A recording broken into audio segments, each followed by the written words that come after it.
안녕하세요, 우쿠르입니다. 지난 시간에 제가 자기계발 시작에 앞서서 이제 독서로 어떻게 자기계발을 시작하면 좋을지에 대한 거, 그리고 그걸 어떻게 습관화하면 좋을지에 대한 이야기를 좀 했었는데요. 오늘은 이제 습관이라는 주제의 두 번째 이야기로 이제 이불 정리를 좀 이야기를 해보려고 해요. 이불 정리를 가져온 이유는 이제 자기계발 책이나 아니면 영상들, 강연들 이런 거를 보다 보면 항상 나오는 이야기거든요. 조금이라도 관심 있으신 분들은 아마 들어보셨을 텐데요. 이불을 정리를 해야 된다. 길어야 3분, 짧으면 1분도 안 걸리는 그 시간 동안 이불 자리를 정리를 좀 해줘야 된다. 뭐 이런 이야기를 해요. 근데 그거에 대한 이유가 사실 잘 나와 있진 않았던 것 같아요. 제가 느끼기에는. 그리고 그런 영상들이나 아니면 그런 책들 리뷰 이런 데를 찾아보면 이런 이야기가 항상 나오더라고요. 어차피 내가 또 집에 가서 잘 건데 그게 무슨 의미가 있냐라는 거죠.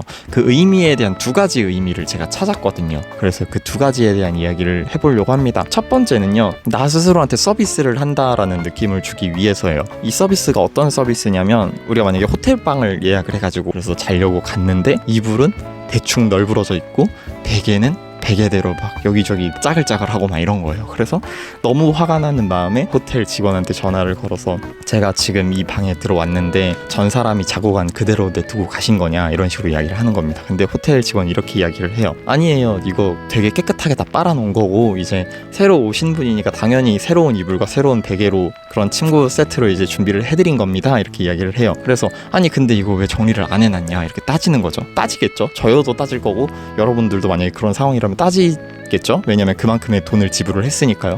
근데 따지니까 호텔 직원이 이런 식으로 이야기를 하는 거예요. 어차피 오늘 거기 침대에서 주무실 거 아닌가요?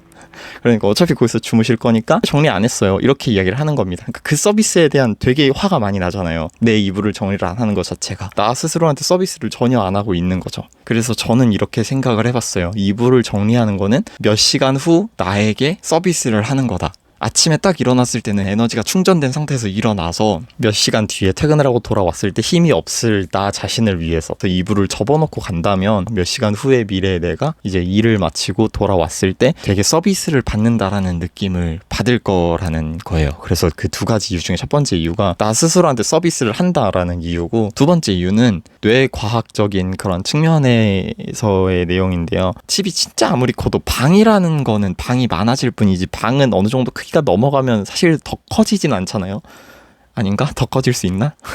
아무튼 그런 원룸에 사는 청년들의 방을 생각을 해봤을 때는 거의 웬만하면 5평에서 8평 그 사이일 거란 말이에요. 그래서 5평에서 8평 되는 그 작은 방에 침대가 차지하는 비중이 꽤 클 거란 말이에요. 아무리 적어도 한 30%? 그리고 진짜 많게는 50%까지도 이렇게 차지를 할 건데, 침대가 정리가 안 돼 있다라는 것 자체만으로도 내 방이 30%에서 50%는 정리가 안 돼 있는 느낌을 줄 수 있다라는 거죠. 내가 나를 인식할 때는 그냥 정리 안 돼 있구나 정도인데, 뇌의 입장에서 이제 이걸 느꼈을 때는 계속 신경이 쓰인다는 거예요. 예를 들어보면 여러분들이 두 개의 방이 있어요. 두 방의 크기는 똑같습니다. 근데 한 개의 방은 굉장히 너저분하고 정리가 하나도 안 돼 있고 마치 5살, 7살쯤 되는 조카들이 한참 뭐 그림도 그리고 뭐 로봇도 갖고 놀고 인형놀이를 하다가 나간 것 같은 그런 방이 하나가 있고, 하나는 되게 깔끔하게 정리가 되어 있는 거죠. 침구도 호텔 온 것처럼 되게 깔끔하게 정리가 되어 있고, 책상도 되게 깔끔하게 치워져 있고,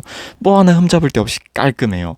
그런 방이 있다면 여러분들은 이 두 가지 방 중에 어느 방을 고르실 건가요? 거의 모든 사람들, 진짜 특이 취향이 아닌 이상 99%의 분들이 깔끔한 방, 후자의 방에서 쉬겠습니다 라고 이야기를 할 거라는 거죠. 저도 그럴 것 같고, 그렇게 널브러진 방에 살면 사람이 피폐해지잖아요. 그거는 TV 프로그램 뭐 이런 걸 통해서 우리가 보면 알 수 있는 부분이라고 생각을 해요. 이게 정신과 관련이 있을 수밖에 없겠더라고요. 실제로 뇌과학 책에서도 그렇게 이야기를 하고 있고요. 그래서 우리가 정말 진정한 쉼을 원한다면 아까 이야기했듯이 전자의 방, 조카들이 뒤흔들고 간 것 같은 그런 방과 후자의 방, 엄청 깔끔하게 정돈된 방 둘 중에 어디서 쉬겠냐라고 하면 당연히 후자인 것처럼 우리가 우리 방을 깨끗하게 해놔야 우리 뇌가 휴식을 하고 있다라고 느낀다는 거죠. 그래서 이 두 가지 측면에 대해서 좀 이야기를 해봤는데요. 여러분들이 방 다 청소하라고는 못하겠어요. 방 청소라는 게 뭐 바닥도 청소해야 되고 책상도 청소해야 되고 뭐 이불 정리도 해야 되고 화장실 청소도 해야 되고 할 게 너무 많단 말이에요. 이 작은 공간에 뭐 일이 할 게 많은지 진짜 많아요. 근데 진짜 적은 힘을 들이고 정말 큰 효과를 낼 수 있는 부분이 침대라고 봅니다. 왜냐하면 아까 말씀드렸듯이 적게는 30%, 많게는 뭐 50%까지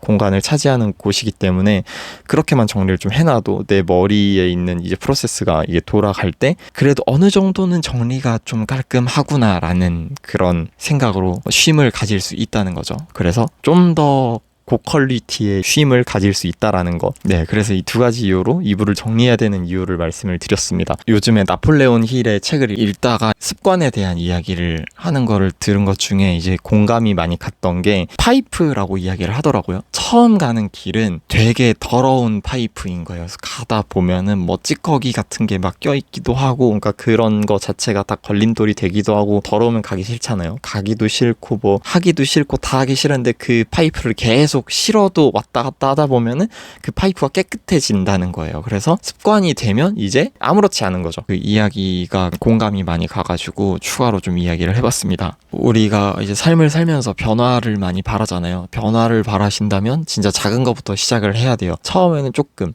이불 정리라는 거를 습관화를 시키다 보면 다른 거를 습관화시키기는 조금 더 편합니다. 왜냐하면 플러스 알파 살짝만 추가해주면 되거든요. 그래서 그렇다는 거 마지막으로 말씀을 드리면서 이 영상 마치도록 하겠습니다. 다음 영상에서 또 뵙도록 하겠습니다. 그럼 안녕.